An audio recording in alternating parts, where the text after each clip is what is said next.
Assalamualaikum warahmatullahi wabarakatuh. Apa kabar sahabat kami semuanya? Harapan agar bisa senantiasa selalu dalam lindungan Allah, dan bisa selalu mendapatkan ilmu bermanfaat bersama channel ini dan juga berkenan menunggu video selanjutnya dengan tombol subscribe, like, bila ada yang bermanfaat hendaknya. Wanita mualaf menikah dengan pria muslim. Awalnya jatuh miskin akhirnya jadi pengusaha sukses. Perjalanan hidup seseorang tak ada yang tahu kecuali mereka sendiri dan Allah. Seperti Yanis, wanita asal Banjarmasin yang memilih menjadi mualaf dan nekat hijrah ke Pontianak tanpa dukungan dari keluarga dan teman-temannya. Ia kemudian menikah dengan pria muslim di sana. Dengan keadaan seadanya, Yanis dan suami menikah di KUA pada tahun 2014.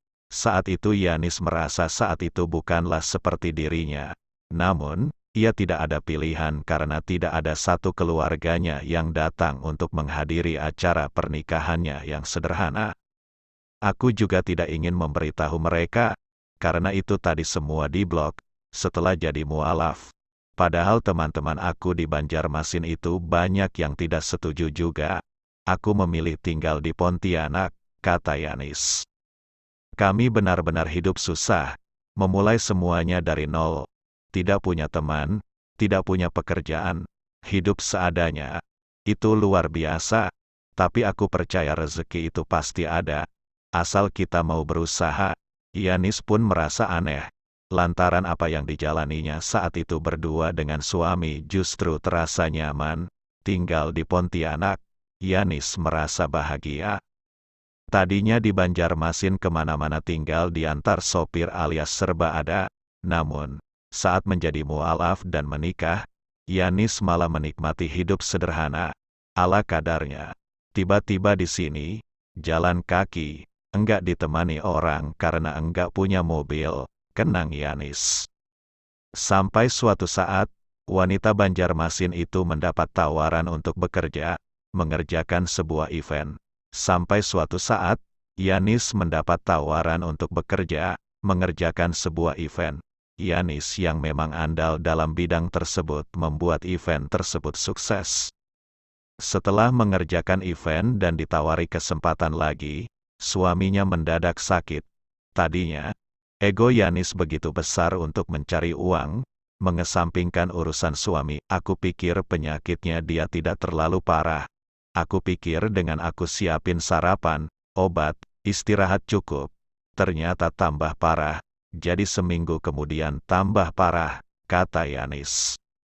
Di situ, Yanis dihadapkan dua pilihan berat, namun, ia tetap pada egonya untuk mencari uang.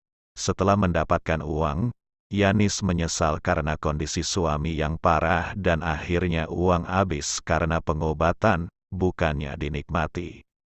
Sampai akhirnya di bulan Februari akhirnya sembuh.